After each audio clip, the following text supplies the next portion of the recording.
So again, ito ulit tayo kape. Ako din. Kape kaming dalawa. Kape yan? Yes po, tita, kape po. Yes. Dalawang kape.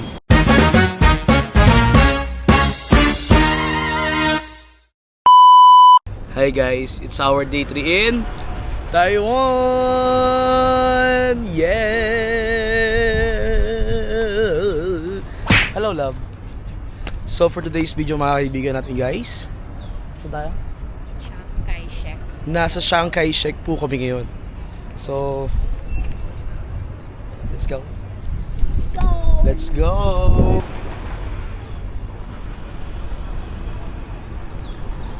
Napakalaki niya. Dati nakikita ko na sa internet eh. Na love, no? Ito kasi si Hazel, pangalawa niya na dito. Pangalawang beses niya na magpunta ng Taiwan. So, first time ko, yun o, mga ako dun love oh. So ngayon, try natin pasukin to guys. Ito yung dati kong mansion, binenta ko lang to sa China. Dahan-dahan.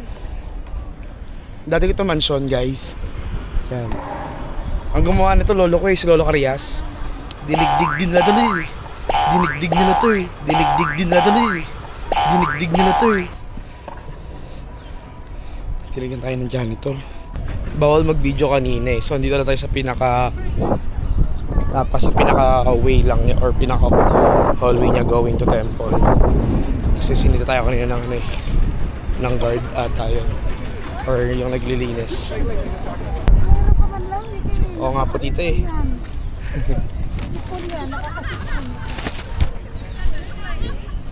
Binigyan ako ng payong ni tita. Kasi naulan dito ngayon guys. Baka daw sipunin ako. Di ah. Lapit na ako sa bahay ng lolo-lolo ko. Pinakabahay ng lolo-lolo ko guys. Ito siya. Ganito siya kalaki. Ganito kami kayaman dati. Yan o. Binenta lang namin sa Taiwan dati. Kasi di na mag-gar sa Medina.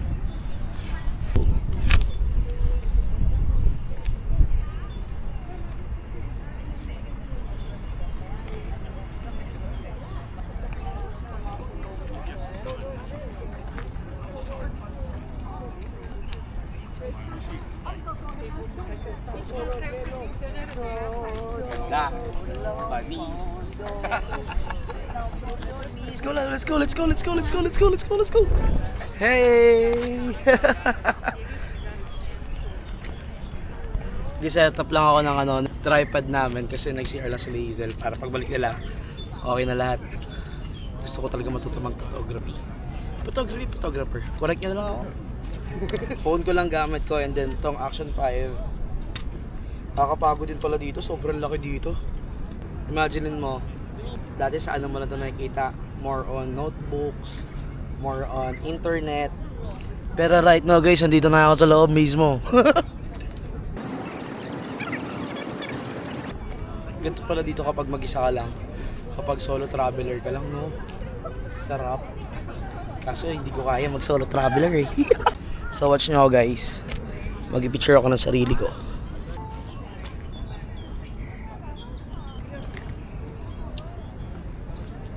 Exactly 11 AM, ma-witness natin yung changing of guards nila dito. Sobrang daming tao dito, grabe. Na-amaze ako, sobrang laki nito. Imaginin mo, no?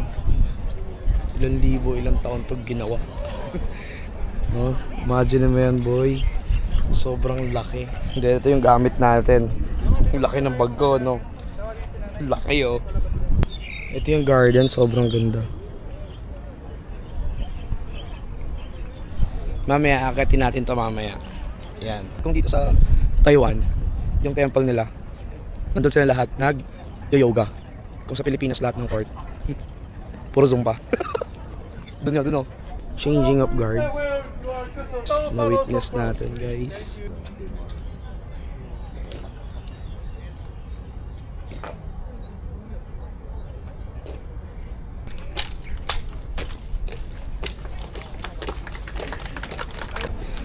Kita niyo yun? Nag-perform sa harapan namin. Number nila yun para sa amin. Hiningal ako guys. Hingal na hingal ka ka. Kasi aakit ako. Umakit Oo na nga. kami. Yan, umakit na Ang kami hina dito. talaga ng isang to. Hoy, wala pang ilang steps yun. Sobrang hinihingal. Papasok na kami sa main door namin. Kaya hindi na ako umakit ng bundok. Ngayon, ang taas.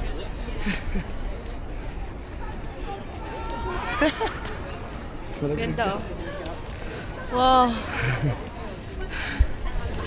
Hingal na hingal siya eh. Hingal na hingal ako. Sorry. Sobra. Ano? Ano masabi mo ngayon? Kuya Gar! Ka-friendly ng isang yan. Yes, afam yan. Paano kung yan yung ka-organic encounter mo? Pasok na kami Sabi dito ko, sa bahay paano nila. kung yun yung ka-organic encounter mo? Sino? Yun. Hindi pwede. Ito pogi din to. Ay, sorry. Hindi pala pwede. Dito pala boy. Ang tao kaya nagkasara ng pinto nito lang? Ayun, sobrang laki. Ha? Kaya ko yung mag-isa. Laki ng pintuan eh, oh. Ito yung agaw attention sa akin right now, the paint. I think it's a family members. Hindi ako marunong mag-painting pero parang nahiligan ko mag-painting din. Kasi itong ganda oh. Sobrang ganda oh. Yeah, sabi ko nga diba, hindi ako marunong mag-painting, hindi ako na ano siya sa painting, pero dahil kay Parang G, yung mga painting na mga kinokollect niya, na-amaze ako. Parang gusto ko rin mangolekta ng mga simple art lang, mga ganun. Babay na muna tayo dito sa Shanghai. De, punta kami ng ano guys, kasi nagaya si Hazel, magwalay kami. So babiyahe kami almost 1 hour and 30 minutes din. So medyo matagal. So babay muna tayo. So see you sa Hulay!